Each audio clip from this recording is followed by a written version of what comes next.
સુરત શહેરના તમામ નાગરિકજનને જણાવવાનું કે 30 તારીખ અને 31 તારીખનું જે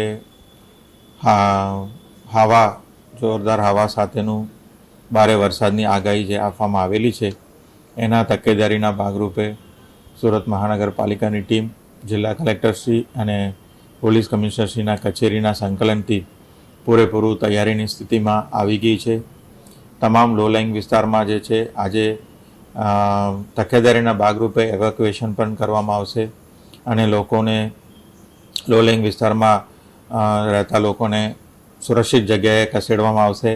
એમને તમામ સુવિધાઓ પણ આપવામાં આવશે.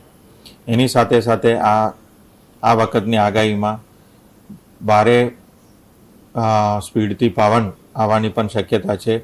તો એના લીધે હોર્ડિંગ્સ અને જે સ્ટ્રક્ચર છે, શેડ છે, એવાને પણ તકેદારીના ભાગરૂપે કઢાવવા માટે ઝુંબેશ અત્યારે ચાલી રહ્યું છે.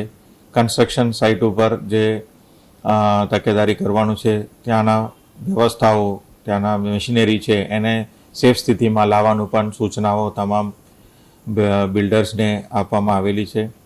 એ સિવાય હાઈ માસ્ટ જે લાઇટ્સ છે એને પણ લેવલ ડાઉન કરવા માટેનું પણ એલાયદી સૂચના આપવામાં આવેલી છે. SDRF અને NDRFની ટીમ્સ પણ તૈનાત છે અને આજે બપોર પછી તમામ જે ટીમ્સ છે એમને ફોરવર્ડ ડિપ્લોયમેન્ટ પોઝિશનમાં પણ પહોંચી જશે.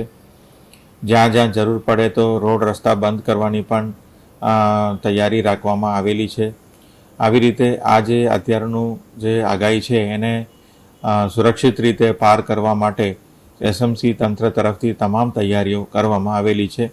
નાગરિકોને ખાસ વિનંતી છે કે તમારા ઘરમાં કોઈ પણ એવા અનસ્ટેબલ સ્ટ્રક્ચર હોય, શેડ હોય, પાતરા હોય, સોલારના પણ પેનલ લાગેલા હોય એને સુરક્ષિત સ્થિતિએ લાવવા માટે ખાસ તમામને અનુરોધ કરું છું.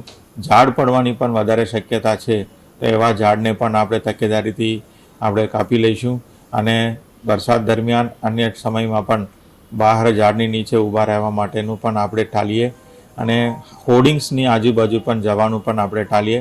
તમામ હોર્ડિંગ્સનું સ્ટ્રક્ચરલ સ્ટ્રેન્થ પણ આપણે ચેક કરી રહ્યા છીએ. તેમ છતાં તકેદારીના ભાગરૂપે તમામ નાગરિકોને સાવચેતી રાખવા માટે ખાસ વિનંતી કરું છું અને તમારા સહકાર માટે, તમારા સપોર્ટ માટે ટીમ SMC કટિબદ્ધ છે. આજે 30 તારીખ બપોર પછીથી માંડીને 31 તારીખ આખો દિવસ રાત સુધી પણ આમાં આગાહી છે. તો 1 તારીખના સવાર સુધી આપણે એક તકેદારી રાખવાની ખૂબ જરૂર છે.